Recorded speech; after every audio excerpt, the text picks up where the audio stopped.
نسألك في هذه الساعة الطيبة من هذا اليوم الطيب الأبر الميمون، ونحن نتوجه إليك بقلوبنا قبل ألسنتنا أن تغير أحوالنا من حالنا هذا إلى حال يرضيك. اللهم حولنا من السوء إلى الخير، ومن الشقاء إلى السعادة، ومن الذل إلى العز، ومن الجبر إلى الاختيار، ومن القهر والاستكبار إلى التواضع للعزيز الغفار. نسألك كما تقلب الليل والنهار، وكما تصرف أمر الأرض والسماء، لا يعجز عليك شيء ولا يخفى عليك حال، وأنت أعلم بنا منا يا رب. وأشهد أن لا إله إلا الله مالك الملك والملكوت، وصاحب العظمة والجبروت، وهو الحي الباقي الذي لا يموت. لو كان في الوجود إله غيره، ولكن لا إله إلا الله، لا إله إلا الله، لا إله إلا الله، لا إله إلا الله. وأشهد أن سيدنا ونبينا وحبيب قلوبنا محمد رسول الله الحبيب الشفيع السراج المنير، رحمة الله إلى العالمين، إمام الأنبياء والمرسلين، وخاتم النبيين وقائد الغر المحجلين. اللهم صل وسلم وبارك على سيدنا محمد، أفضل صلاة وأتم تسليم. أيها الإخوة المؤمنون، حياكم الله. السلام مع النفس ومع المجتمع ومع البيئة ومع الكون كله. السلام، السلام. ما معنى السلام؟ انسجام الإنسان وسكينته في نفسه، وعدم عدوانه على ما حوله. سكينة الإنسان في نفسه وعدم عدوانه على ما حوله. هذه الصفة وهذا الاسم العظيم الجليل قد سمى الله به نفسه، فقال في كتابه هو الله الذي لا إله إلا هو الملك القدوس السلام. السلام.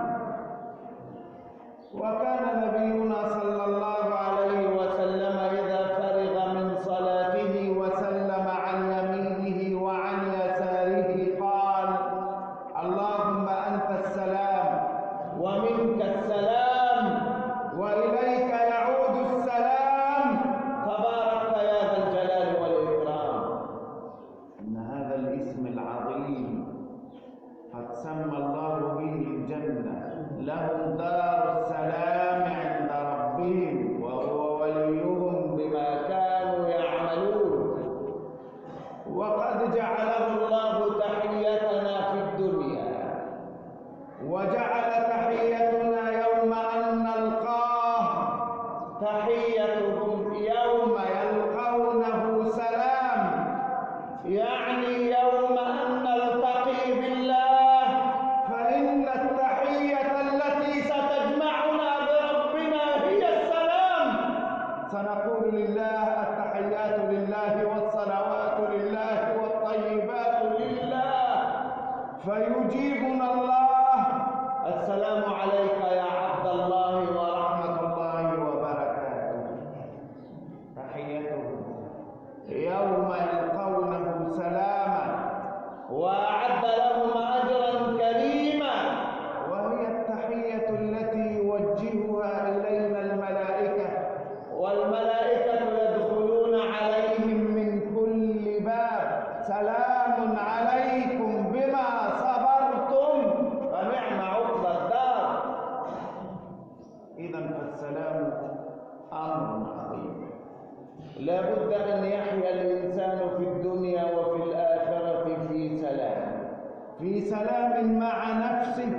كيف يسالم الإنسان نفسه؟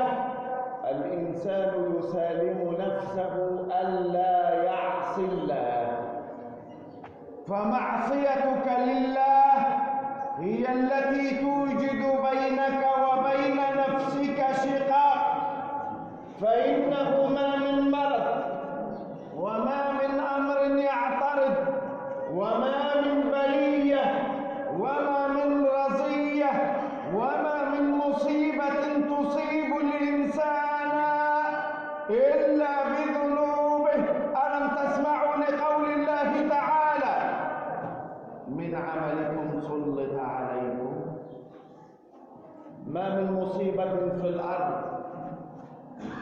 ولا في أنفسكم إلا في كتاب من قبل أن نبراها. إن أحسنتم أحسنتم لأنفسكم وإن أسأتم فلها.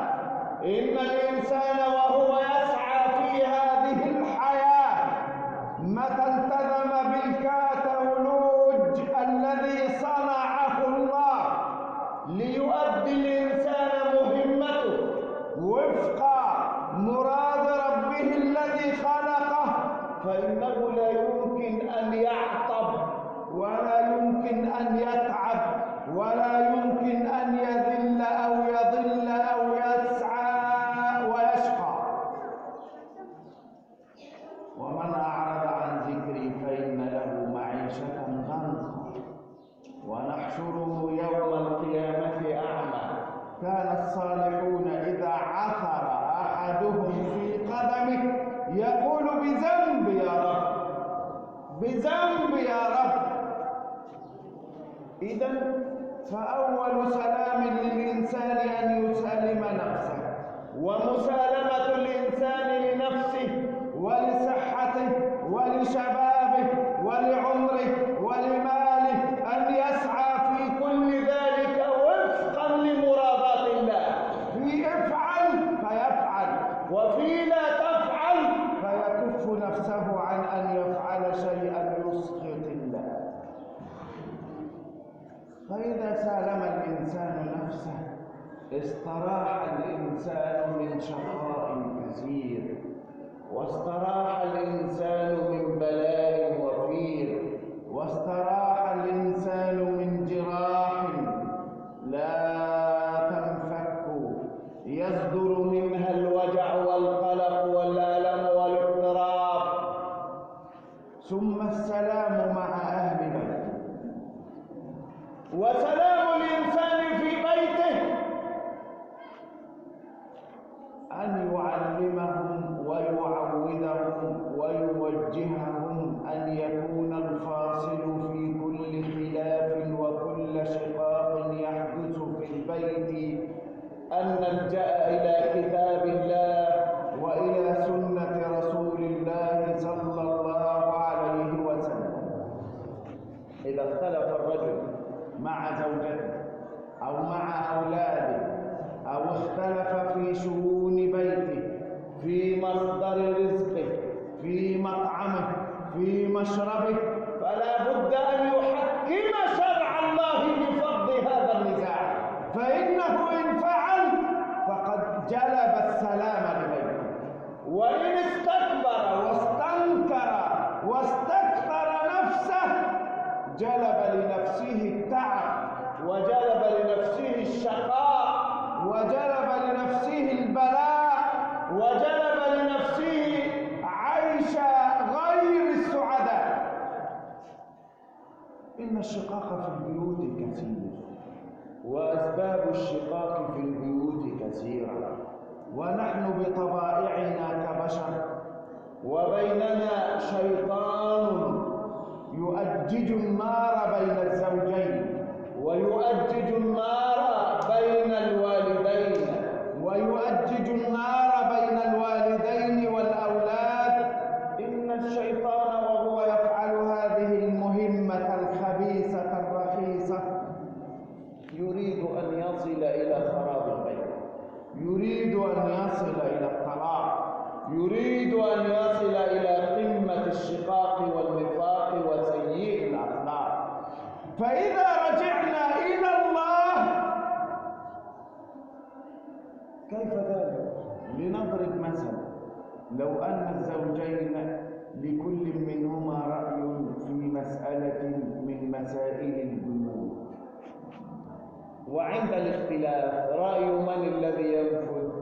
يجب أن يكون رأي الرجل، لقوله تعالى: الرجال قوامون على النساء.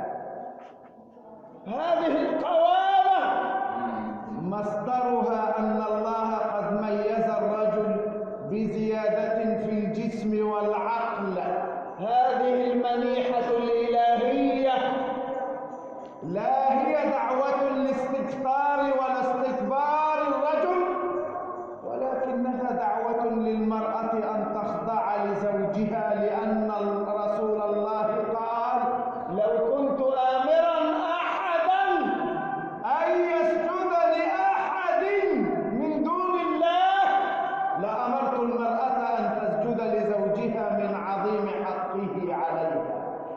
وقال: والذي بعثني بالحق نبيا لو أن الرجل كان ضرنا من رأسه إلى أخمص قدميه، ضرنا يعني به ضرن يفرز جسده مادة كريهة اللون كريهة الرائحة، ثم إن زوجته لحست ضرنه من رأسه إلى أخمص قدميه ما وفت زوجها حقه.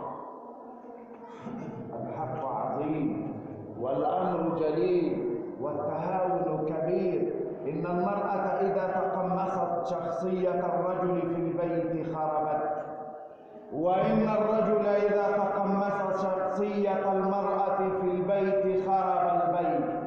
إن الرجل لا بد أن يكون رجلا، وإن المرأة لا بد أن تكون مرأة، وإن الأولاد يتعاملون مع آبائهم وأمهاتهم على أنهم آباء وأمهات.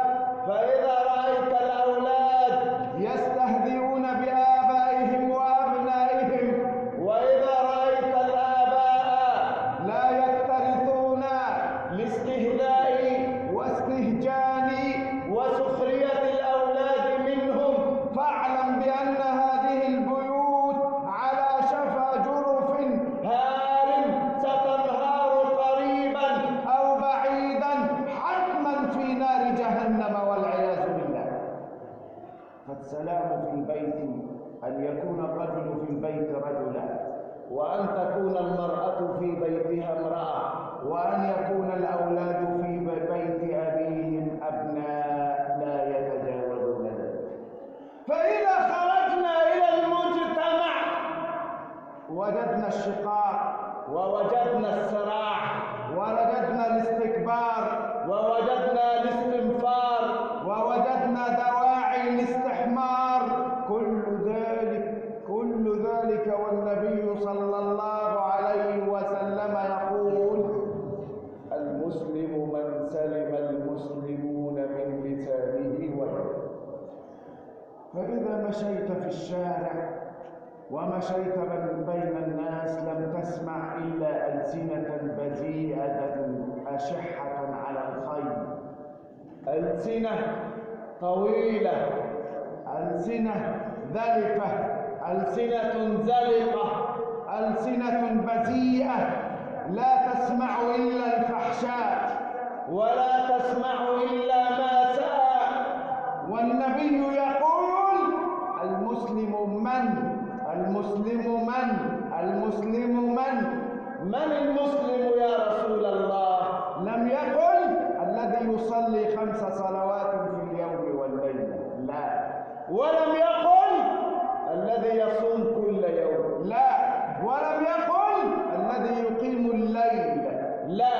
ولم يقل الذي ينفق ماله في سبيل الله، ولم يقل الذي يحج كل عام ويعتمر، ولم يقل الذي لا ينفك عن ذكر الله، ولم يقل الذي يقوم الليل، ولم يقل الذي يصلح بين الناس، إنما قال: المسلم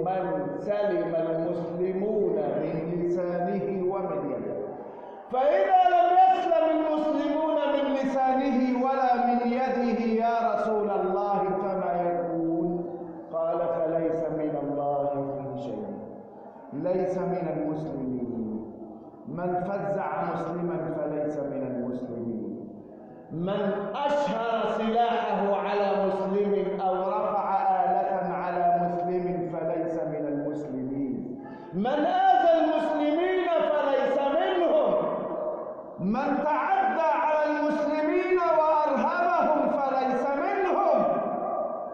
إن هذا المجتمع الذي لا يقيم حتى أدنى حقوق للجمع، إن هذا المجتمع الذي بدأ يتحلل ويذوب وتضيع معالمه وتضيع منا معالم الطريق، ونحن نمشي في طريق غير طريق الله.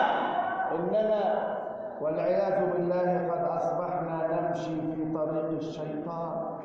فإنك لا تنفك تجد جار يتصارع مع جار في أرض أو في بيت أو في طريق أو في مصرف أو في ترعة أو في مروة أو في أي شيء. إننا أصبحنا نتألم من ظل بعضنا البعض والعياذ بالله، وإنا لله وإنا إليه راجعون. سلام مع البيئة هذه التي لوثناها، هذه التي لا نكترث نرمي في الطريق أي شيء، ونرمي في المياه أي شيء، ونرمي في المصارف أي شيء. والنبي يقول اجتنبوا الملاعن الثلاث، يعني لا تلقوا فضلاتكم ولا مخلفات بيوتكم ولا النافق من حيواناتكم في الطريق وفي الظل وفي الماء الجاري. وإنني ومنذ سنوات طويلة وأنا أبح وأجهر في كل جمعة وفي كل مناسبة أن نتقي الله في البيئة، أن نتقي الله في الشوارع، أن نتقي الله في الطرقات، أن نتقي الله في المصارف والترع، أن نتقي الله في الأفنية، أن نتقي الله فيما حولنا. فإن هذه الحرب التي شنناها على بيئتنا قد عادت علينا بحرب أخرى، أمراض وأوبئة وأراضي أصبحت لا تنتج ثمارا طيبة ولا فواكه ناضجة، وأصبحنا نأكل من ذنوبنا وأصبحنا نأكل من عيوبنا. فإن أعمالنا السيئة قد سلطت علينا فأصبحت أوجاعا وأوبئة، وأصبحنا نعيش في عيشة ليست راضية لا تسمع فيها إلا لاغية. نأكل طعاما ونشرب ماء لا لون له ولا طعم له ولا ريح له ولا فائدة منه، لأننا لم نسالم البيئة كما ينبغي وكما أمرنا الله وكما حضنا رسول الله صلى الله عليه وسلم. وسلام مع المباني وسلام مع المعالم. إنني وأنا أطالبكم بالمسالمة لا أطالبكم بالاستكانة. لا تقبلوا الظلم ولا تقبلوا الضيم ولا ترضوا بالذل ولا تخضعوا إلا لله ولا تسجدوا إلا لله ولا تركعوا إلا لله ولا تخشوا إلا الله ولا تخافوا إلا الله ولا ترهبوا إلا الله ولا تحبوا إلا الله ولا تبغضوا إلا لله ولا تعطوا إلا لله ولا تمنعوا إلا لله ولا تقوموا إلا لله ولا تقعدوا إلا لله.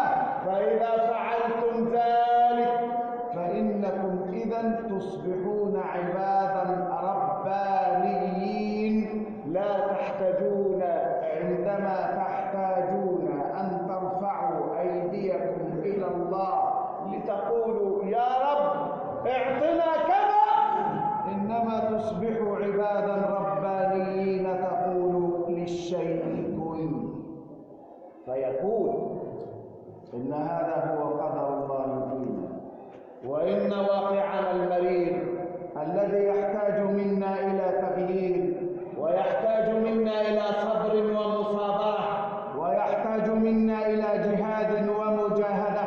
والله يقول: يا أيها الذين آمنوا اتقوا الله واصبروا وصابروا ورابطوا واتقوا الله لعلكم تفلحون. اصبروا وصابروا ورابطوا واتقوا الله لعلكم تفلحون. اذكروا الله العظيم يذكركم واستغفروه يغفر لكم وتوبوا إلى الله جميعا أيها المؤمنون لعلكم تفلحون.